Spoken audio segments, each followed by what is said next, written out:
Hello and welcome back to episode 1, Club 5 of Unknown to World Known.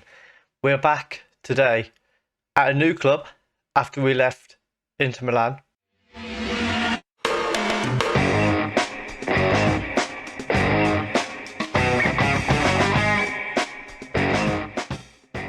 There we have it. It is Everton. If you're looking forward to a new chapter in our series, please do leave a like down below, subscribe and hit the notification bell so you don't miss any episodes. Also, do go and check out yesterday's video where we did a little experiment to see what happened if player power became a complete and real thing. The captain of every Premier League club became a player manager of that Premier League club. So go and check that out. But as for today, Everton have confirmed the appointment of Andrew Page as the club's new manager. Eyebrows have been raised in the world of football at the appointment of the 36-year-old who recently spent time away from club football. It was like a month. And he is sure to face plenty of questions when he faces the media for the first time at the Bramley-Moore Dock Stadium. Page arrives with a record of 292 wins, 84 draws and 84 defeats, and also won 4 league titles and 5 cups. Will be managing rivals of Manchester United, one of my favourite clubs, adding to further intrigue to an already interesting appointment, replacing Luis Enrique. We've had a few people leave that we've kicked out, mainly David Flower, who was a coach who was absolutely awful. Two-time winner of what I assume is the manager of the year in Italy, brings a blend of experience and proven credentials with him to his new job. Page has earned himself a reputation for signing players under the age of 23, which appears to be a great fit for the club's vision. Prefers to use a 5-2-3 wide formation, and of course most famously lifted the Champions League with Inter in May. Could be considered quite a coup for a club of Everton's standing, and supporters are excited at the potential of similar successes under their new manager. Now you may be thinking, why have you gone to Everton? Because I'll be honest with you, they haven't even got European football. However, after resigning from Inter Milan, there was just no manager movement this summer. The only thing that happened was because we left, Vincent Kompany moved from Barcelona to Inter Milan. Now, I did get offered the Barcelona job. However, because I did them last year, I decided I don't want to do Barcelona again. Yeah, Ashman's out there doing a Barcelona save. Everyone's done a Barcelona save. Let's let that pass by. And they hired Luis Enrique from Everton. So my thinking here was, well, if I don't take the Everton job, realistically, it's going to be either wait it out for a top club to sack their manager, or take the next job down from Everton, which to me just would have been too much of a step down.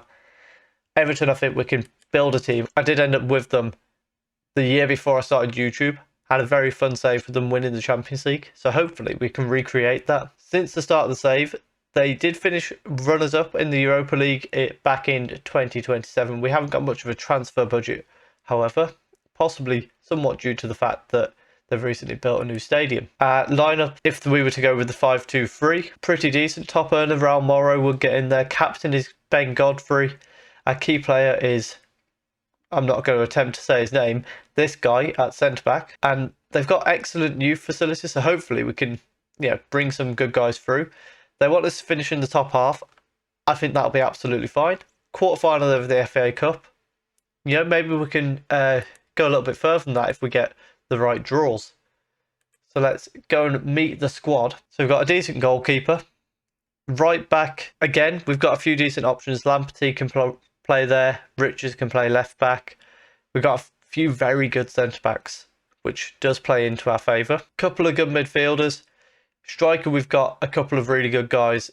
Dominic Calvert-Lewin's still here, but we're looking at Tabakaru as our main guy, 16 finishing. He's just signed for £59 million, so he's definitely going to be the main striker for us. And what have we got first? We've got Leicester in the first game of the season. So what I think we'll do now, there's not a lot for us to go through at this stage. I'm going to have a look at what we can do tactics-wise. You will be back with me when I've got some tactics in place, and when we are at the Leicester game, we'll have a quick review of what they've done in the summer. So Christian Pulisic and Ferran Torres go. They bought in Rivola for 24 million, Johnny for 34.5, and Tabakaru. So they've made some big signings. That explains why we haven't got much transfer budget. Luis Enrique's basically spent most of it. We've got 48 million guaranteed for next season, and we've got a lot of wage budget available there. We could probably shift quite a bit of that across. 26 million, that gives us something to work with. We might just get a signing in as well. You'll be back with me just at the start of that Leicester game. Let me know how you think we're going to get on in our first game. Leicester, let's have a quick look at the season preview. Are predicted to finish 11th, but they do seem to be quite far off our position type of thing. We are going to have a bit of a battle to get into that top 8, I think. Picking off Tottenham and Arsenal, probably doable. After that, why are Southampton predicted second? What is going on? So they finished 10th there, then they finished 14th, then they finished 11th, 7th and 10th. What is going on at Southampton? Because they don't seem to be meeting their expectations. But I just can't get over the fact that they've had a tycoon takeover. That's what's going on at Southampton. Last December, a tycoon takeover.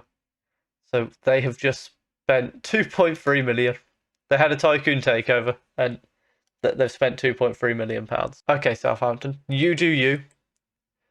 Maybe they're gettable as well because they don't seem to be living up to their predictions so far. We're back with any transfer news and the Leicester game shortly. So just the one signing has come in Hugo Jimenez, a left back. Come in just because I think that was probably one of the weaker areas of the team. We have still got 25 million to spend, so we might look elsewhere. We might grab another couple in the coming weeks. With that said, we are trying a 4-3-3 today. Marmadashvili in goal, Lamptey, Gadzhibekov, that's a tough one, at centre back. You know what? Set nickname. Where do we do that? Let's just call him Raul. That'll do us. Godfrey and Lopez at the back. Then we've got Talignani in holding midfield, Johnny and Ravella as the centre mids, Raul Moro, Lanzinotta and Satriano as the front three. Don't know how this is going to go. Leicester first game of the season. Let's see what happens. Barnes on the ball here. However, it's collected by Tagliani. Raul and him exchange the ball a couple of times and lay it back to Godfrey. And it comes out to Ravella. Forward to Lopez in space on the left. Inside to Satriano, who blasts it into the top of the net. We lead 1-0 after 4 minutes against Leicester. A great start to our first game in charge. And the three at the front, off to a good start. One of them getting on the score sheet straight away. That's our new £59 million man blasting it into the roof of the net. Small correction there, that wasn't our new £59 million striker. It was a £52 million striker 4 years ago, so it kind of counts. Throw in for Leicester here, Nico inside to Palmer. I wonder if that's Nico from Barcelona. However, Lanzinotta has got the ball here. Raul Moro through to Lopez on the left-hand side. He cuts it back to Ravella. Talignani on the edge, and he's forced back to Godfrey. I've got my mouse right in the middle of the screen there for you. Tagliani out to Lamptey, in behind to Lanzinotta, 2-0. Lanzinotta has asked to be a false 9, despite the fact that his best position is actually in the number 10 role. So we've put him in as a false 9, and he's gone and got himself on the score sheet. So maybe that's him telling me, shut up, I know what I'm doing. Very nice goal. Highlight straight from kickoff. Berg out to Thomas at left back, forward to Barnes. Hopefully this isn't going to result in a Leicester comeback before half-time. Soyuncu, I'm surprised Soyuncu's still there. Maybe I don't know how old Soyuncu is in real life, but nevertheless, it surprises me. Especially the same as that Ashley Barnes, who's in behind here. Palmer, it's gone in the back of the net. And exactly what I said. I was worried it was going to result in a Leicester reply straight away. Hopefully it doesn't go any further than 2-1. But a little bit exposed there. Raul got caught out by Palmer, couldn't get back goal side of him, which is a bit disappointing. Another highlight from a kickoff now, which, yeah, raises alarm at the moment. Johnny on the ball, back to Raul, and then exchanges it a few more times, in fact. This time it goes to Lamptey, and then Johnny switches out to Satriano, who's in behind the defence, to Lopez, whose shot is just wide of the post. Straight from the goal kick. Now, we are on key highlights, aren't we? We are. Satriano to Lanzillotta. Lamptey back over the top. Lanzillotta, oh, he forces a good save out of Dragowski.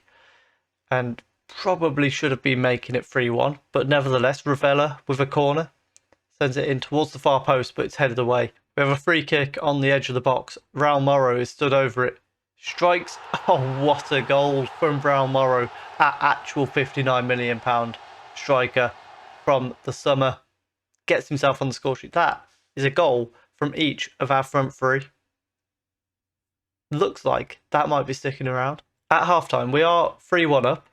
Looking at the team, there's not really anyone that needs a rest. I'd hope not on the opening day of the season, to be fair. But we'll just get straight back out there into the second half. Thomas with a throw-in gets it to Palmer. And back to Thomas. Inside to Nico. Alvarez. Strike. Oh my goodness. What a strike from Julian Alvarez. Into the top corner. Leicester back in the game once again. I can't even have much of an issue with that. That was wonderful, to be fair to him. Nothing else to really say. I don't know who this Alvarez is, but yeah, special goal. Lopez plays it short to Ravella, and then back to Talignani. Lanzillotta to Johnny. Ravella to Satriano. Tries to find Johnny. Sort of did. Lamptey in space on the right. Across the box. Satriano's at the far post to make it 4-2. We continue to keep Leicester 2 goals behind us, which is a very nice thing to see. And it's another quick response to their getting a goal back. And, we can't complain of that. 4-2 now. We are now going to bring Lopez off for Jimenez. We're going to drop him back to support because they are attacking down our left-hand side quite a lot. And we'll also send Calvert-Lewin on for Lanzillotta. Our final change, we're going to bring Pilbro on in midfield for Johnny. Throwing for Leicester here, Kaya gets it to Berg. Cross goes in, and it's headed just over the bar by what I assume was their right winger. With 10 minutes to go, do just want to say as well, if you're wondering where the 4-3-3 idea has come from, in this setup where we've got the 3 men up front together, it's a bit of tactical advice I got from Ashman. Obviously, he has featured on the channel in the past as Leicester hit the bar there. Calvert-Lewin heads it down to Raul Morrow, but he can't get past Soyuncu. So I'll leave a link just up there for Ash's channel. Go and check him out. He's got a good save going on with Atalanta at the minute. Ravella's on the ball now. Jimenez goes long towards Raul Morrow. Can't quite find him. Nico brings it down, but Ravella nicks it. Calvert-Lewin lays it off to Satriano. Chance for a cross from Satriano if he can get it into the box. Calvert-Lewin lays it off to Pilbro. And we have got a VAR check. Pilbro might have put us 5-2 up. But when the VAR check comes back, it's allowed. It was whether Calvert-Lewin had gone too early for Satriano's ball. But as it comes in, yeah, he's absolutely fine. Lays it off nicely. And a nice finish. Highlights starting with our goalkeeper here. Rolls it out to Raul. And then down the wing to Soyuncu. Questionable pass there. Thomas on the ball. Can he get across in for Leicester? He can. And it's gone in the top corner from Encarnacao. And it remains quick responses and keeping the 2-goal gap between the two teams. Very strange game. But we're coming out on top of it, so who cares? And we have come out on top of it. 5-3 win. There's parts of the game we were a little bit exposed defensively, but going forward, it was absolutely fantastic. I think we will have to be aware of it going into games against the bigger teams like United, Chelsea. Maybe we'll need a bit more of a defensive approach then.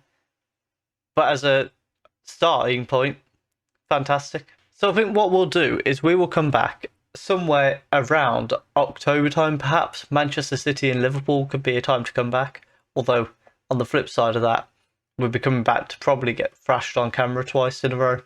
So, we'll see. Maybe we'll be in a cup run that we can come back for instead. We'll see what happens. If you have enjoyed that, please do leave a like down below. Comment what you think we can do in the league this season. Predictions are for us to finish in 9th. So, you think that's accurate, or can we knock Tottenham or Arsenal out of that top 8? Let me know what you think. Subscribe if you are enjoying the content, and thank you very much for watching.